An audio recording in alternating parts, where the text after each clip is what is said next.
dari Prodi Sosiologi UIN Sunan Kalijaga, Yogyakarta.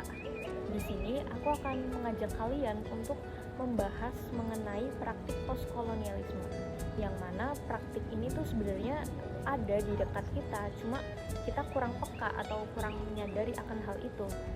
Dan perlu kalian tahu bahwa praktik postkolonial ini sebenarnya ada banyak, cuma aku akan mengambil satu contoh, yaitu penerapan kurikulum muatan lokal. Buat kalian yang belum paham tentang postkolonial itu, jadi postkolonialisme itu menurut Ania Lomba adalah bentuk perlawanan terhadap wacana-wacana atau praktik-praktik imperialisme ataupun kolonisasi. Maksudnya apa? Jadi ketika sebuah negara yang pernah dijajah, pasti ia meninggalkan jejak-jejak atau warisan-warisan kolonial yang sampai sekarang tuh masih memengaruhi kehidupan masyarakat. Contohnya apa? Contohnya sistem pendidikan kita yang masih dipengaruhi oleh pola pikir kolonial, di mana pendidikan kita itu dijadikan sebagai alat untuk mencetak tenaga kerja, bukan individu yang memiliki pemahaman kritis. Selain itu, adanya anggapan bahwa ilmu pengetahuan barat itu lebih tinggi dibandingkan ilmu pengetahuan lokal. Jadi, pengetahuan lokal itu dianggap tidak penting untuk dipelajari, sehingga budaya lokal, pengetahuan lokal tidak diberi ruang utama untuk dipelajari di sistem pendidikan kita.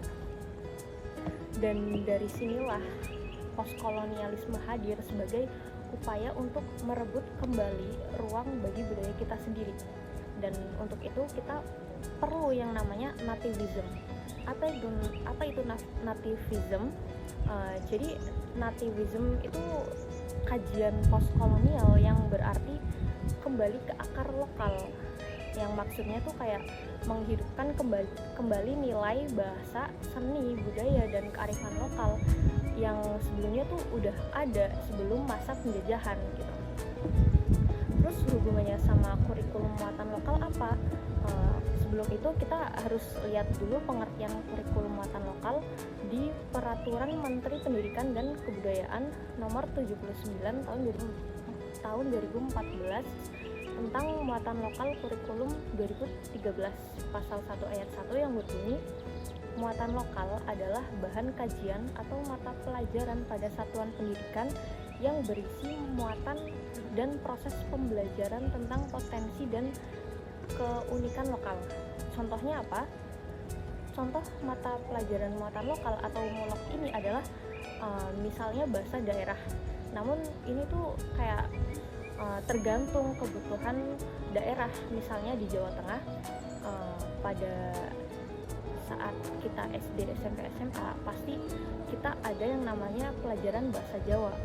Di sana kita belajar aksara Jawa, tembang-tembang Jawa, adat istiadat Jawa, dan sebagainya. Begitu pula untuk daerah-daerah lain yang mungkin belajar bahasa Sunda, bahasa Minang, atau yang lainnya lah gitu. Nah, selain bahasa daerah, ada apa lagi?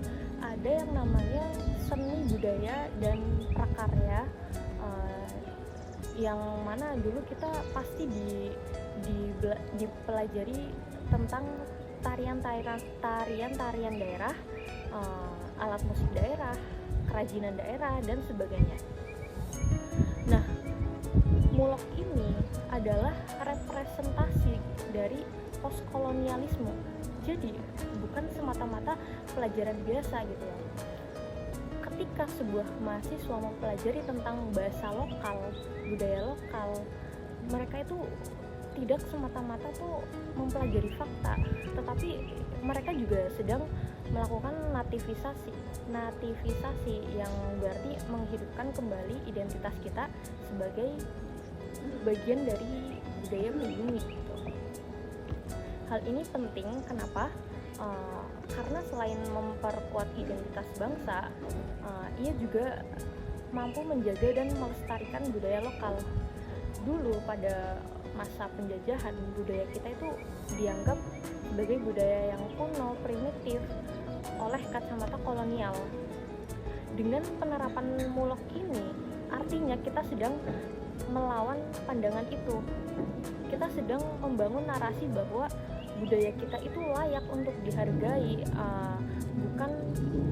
bukan budaya yang inferior dibandingkan budaya barat gitu.